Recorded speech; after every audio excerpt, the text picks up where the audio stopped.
दोस्तों सभी को गुड इवनिंग, राम राम। हमारा टॉपिक चल रहा था राजस्थान की वनस्पति, जिसमें हमने इसका एक पार्ट कंप्लीट कर चुके हैं। जिसमें हमने देखा था कि हम एक रूपरेखा के माध्यम से देखा था कि वो सारा चैप्टर इस तरह पढ़ेंगे, जिसमें हमने वन नीतियों के बारे में तथा वन गणना के बारे में चर्चा कर ली थी। आज इसका दूसरा पार्ट है, जिसमें हम राजस्थान के वनों का वर्गीकरण देखेंगे। राजस्थान के वनों को दो भागों में बांटा गया, एक तो कानूनी या प्रशासनिक वर्गीकरण के आधार पर, एक भौगोलिक वर्गीकरण। आज हम देखेंगे कानूनी या प्रशासनिक और भौगोलिक दोनों वर्गीकरण। जो कानूनी प्रशासनिक वर्गीकरण है, इसको राजस्थान वन अधिनियम 1953 के अनुसार 3 भागों में बांटा गया है।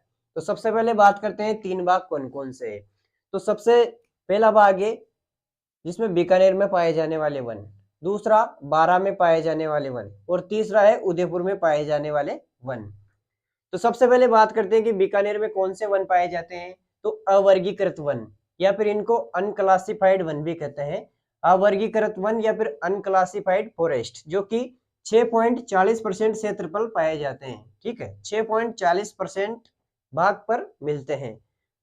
ठीक है, तो इसके बारे में यही है। यहाँ पर एक बात और आपको ध्यान रखनी है कि यहाँ पर लकड़ी काटने तथा शिकार करने पर कोई प्रतिबंध नहीं है इस पे अनक्लासिफाइड फॉरेस्ट में।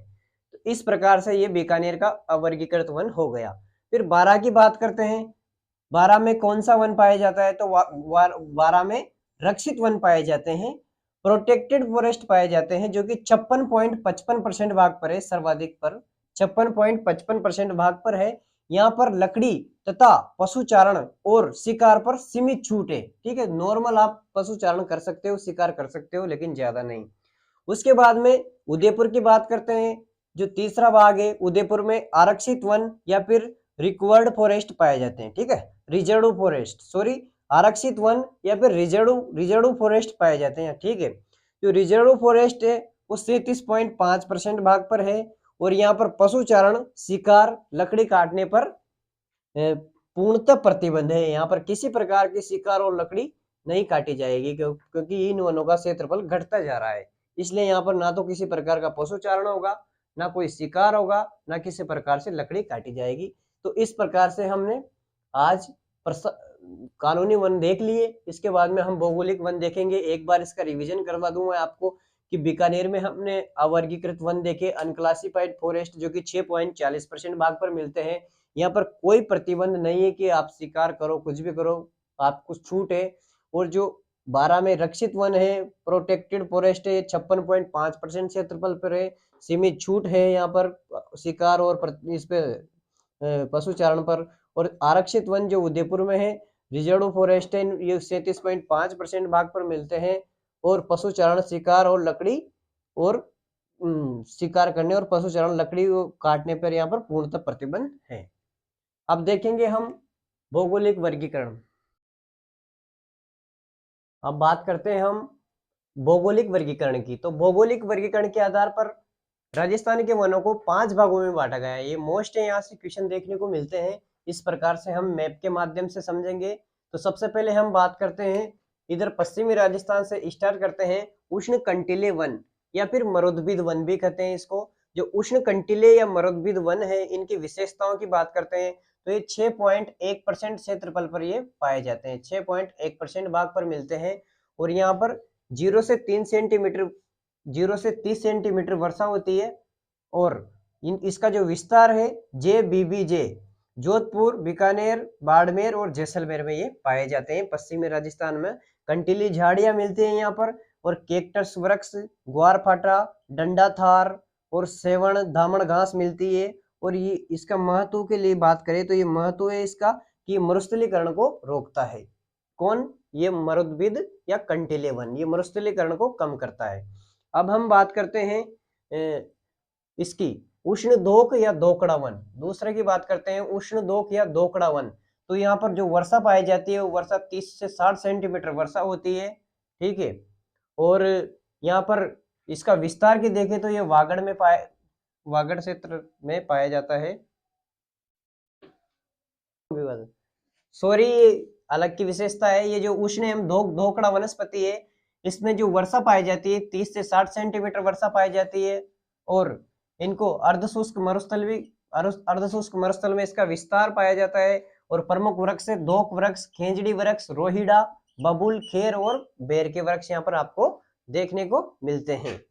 और यहाँ पर ईंधन के लिए लकड़ी में ये उपयोग में आते हैं। ये उष्ण एवं दोक वन ईंधन के लिए लकड़ी के लिए उपयोग में लिए जाते हैं। ठीक है, इस प्रकार से ये दोक वन हो गए। अब बात करते हैं तीसरा जो वन है उष्ण शुष्क मानसूनी एवं पतझड़ वन। उष्ण शुष्क मानसूनी एवं पतझड़ वन की बात करते हैं तो यहाँ पर जो वर्षा पाई जाती है वो 50 से 80 सेंटीमीटर वर्षा मिलती है। इसका जो विस्तार है ABCD अलवर, भरतपुर, करौली, धौलपुर, उसके बाद में चित्तौड़गढ़ और भीलवाड़ा में देखने को मिलते हैं। उसके बाद में वृक्ष की बात करें तो सागवान, साल, सागवान, शीशम, खेर और पलास के यहाँ पर वृक्ष आपको देखने को मिलते हैं। इस प्रकार से हमने उष्ण शुष्क एवं मानसूनी पतझड़ वन देख लिए। उसके बाद में हम 4 नंबर पर देखते हैं उपोष्ण सदाबहार वनस्पति। सदाबहार वनस्पति आपको पता है हरी भरी वनस्पति रहती है। यहाँ पर वर्षा बहुत ज्यादा होती है, यानी कि 150 सेंटीमीटर से अधिक वर्षा होती है। माउंट आबू में देखने को मिलते हैं। और यहाँ पर ये इसके जो मुख्य वृक्ष है डिक्लीपटेरा आबोएंसिस, जामुन, बांस। ये बांस अब घास की श्रेणी में आ चुका है और जैव विविधता अधिक पाई जाती है। इस प्रकार से हमने उपोष्ण सदाबहार वनस्पति देख ली। अब बात करते हैं हम लास्ट इसका जो 5वां भाग है उसकी बात करते हैं। ये वाला जो 28% क्षेत्रफल पर, नहीं ये तो देख चुके हैं हम। ये 28% क्षेत्रफल वाला हम यहाँ पर देख चुके हैं। ये है 7% भाग जो कि ये उष्ण शुष्क सागवान वन जो कि 7% क्षेत्रफल पर पाया जाता है। उष्ण शुष्क सागवान वन, इसकी बात करते हैं। उष्ण शुष्क सागवान वन ये 7% क्षेत्रफल मिलता है। 110 सेंटीमीटर यहाँ पर वर्षा होती है। वागड़ क्षेत्र यानी डूंगरपुर, प्रतापगढ़, बांसवाड़ा, कोटा और झालावाड़ में देखने को मिलते हैं। प्रमुख वृक्ष है इसमें गुलर, महुआ, तेंदू और सागवान। ठीक है, तो इस प्रकार से हमने भौगोलिक वनों का वर्गीकरण देखा। इसको हम एक बार फिर से रिवीजन करके समझा सकते हैं। एक बार वापस इसको रिवाइज करता हूं मैं।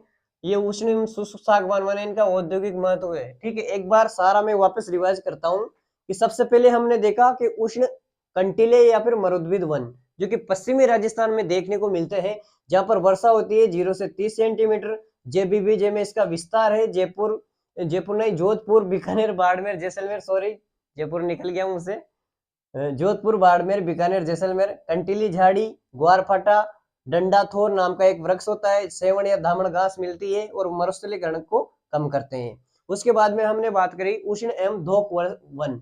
तो ये उष्ण एवं धोक जो वन है यहाँ पर 30 से 60 सेंटीमीटर वर्षा मिलती है।